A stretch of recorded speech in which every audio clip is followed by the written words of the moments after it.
Postal workers could be back on the job as early as next week. After more than 4 weeks without mail delivery and no resolution in sight, the federal government says time's up.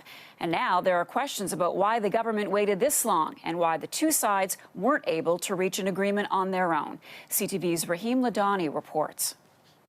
Across the country, small businesses are being squeezed out during a crucial time of year for sales. Our sales are down 20 to 25% that we would normally see in the Christmas season. It's been 1 month since the Canada Post strike began, halting package and mail deliveries.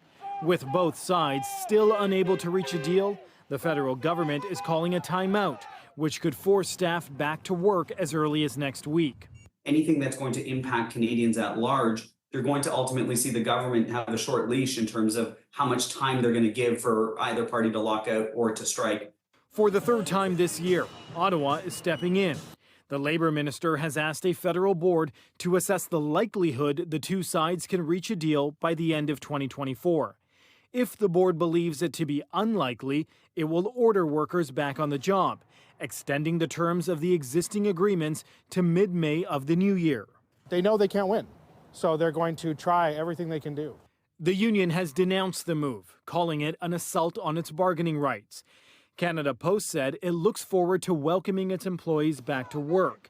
As for public sentiment, I think it's a good idea that they go back to work, yes, next week. So I really feel for the seniors or those that don't have the technology support to get things in another way.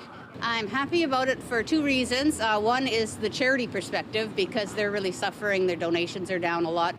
the union says it has downgraded its wage hike demand from 24% to 19% over 4 years. But Canada Post says the ask is too expensive after 6 years of financial losses. When you hear workers looking for 19% wages, more sick days, a lot of private sector workers are not getting those same perks, so you're not seeing the same level of sympathy. The two parties still have the chance to come to their own agreement, but that will need to happen soon, before the federal board weighs in.